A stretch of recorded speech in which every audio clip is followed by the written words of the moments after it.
بسم اللہ الرحمن الرحیم۔ ایاک نعبد و ایاک نستعین۔ معزز ناظرین السلام علیکم۔ ڈاکٹر توقیر اپنے یوٹیوب چینل پر آج ایک نئی چیز کے ساتھ حاضر ہے۔ انتہائی لذیذ اور مفید ناشتہ کا ایک نایاب نسخہ بیان کر رہا ہوں جو بچے، بوڑھے اور جوانوں کے لیے بہت ہی مفید ہے۔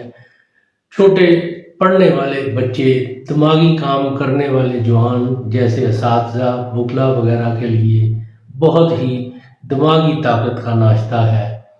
اپنے ہر بچے کو استعمال کروائیں، جوانوں بوڑھوں کو بھی استعمال کروائیں۔ بہت ہی مفید، دماغ کو طاقت دینے والی چیز ہے۔ بچے جن کے دماغ کمزور ہیں، حافظہ کمزور ہے، پڑھتے ہیں کچھ یاد نہیں رہتا، قرآن پاک کو حفظ کرنے والے بچے خصوصی طور پر اس کا استعمال کریں۔ میڈیکل کے اسٹوڈنٹ بالخصوص اس کا استعمال کریں۔ یہ بہت ہی لاجواب ناشتہ ہے۔ اس سے پہلے کہ یہ طریقہ کار، یہ نسخہ میں بیان کروں، آپ میرا چینل سبسکرائب کر لیں اور بیل آئیکن کے آل والے بٹن پر ضرور پریس کریں تاکہ میری تمام نئی آنے والی ویڈیوز کے نوٹیفیکیشن آپ تک بآسانی پہنچتے رہیں۔ ناظرین، یہی ایکسپورٹ ہے جو آپ میری کر سکتے ہیں۔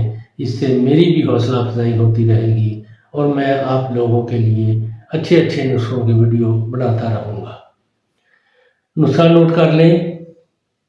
مغز ناریل کوفتہ یعنی کوٹا ہوا 1 کلو، کشمش سبز و سرخی مائل 1 کلو صاف کردہ، مغز پستہ نیم کو 250 گرام، مغز اخروٹ نیم کو چھلکا دور کردہ 250 گرام، دیسی گھی 1 کلو، نشاستہ گندم آدھا کلو، چینی سفید حسب ضرورت۔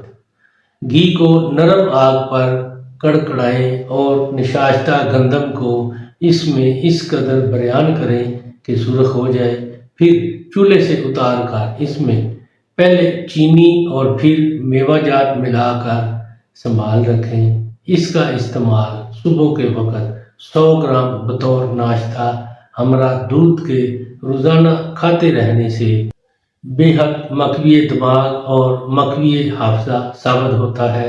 یہ نسخہ کمزوری دماغ کے ایسے مریضوں کے لیے خصوصاً مفید ہے جن کا دماغ بالکل جواب دے رہا ہے۔ جو حضرات اس حد تک مرض نسیان کا شکار ہو چکے ہیں کہ بعض اوقات اپنے ہی بچوں کا نام بھول جاتے ہوں، بات کرتے ہوئے اس لیے اٹک جاتے ہوں کہ موقع پر بولے جانے والے الفاظ ذہن میں نہ آتے ہوں، معمولی سی بات انہیں پہاڑ کی طرح دکھائی دیتی ہو، دل جمی سے کسی کام کو نہ کر سکتے ہوں، چند منٹ کا مطالعہ یا چند منٹ کی گفتگو بدن کے تھکا دینے کے لیے کافی ہو، ایسے حضرات کے لیے یہ ناشتہ بفضل تعالیٰ تریاق ہی ثابت ہوگا۔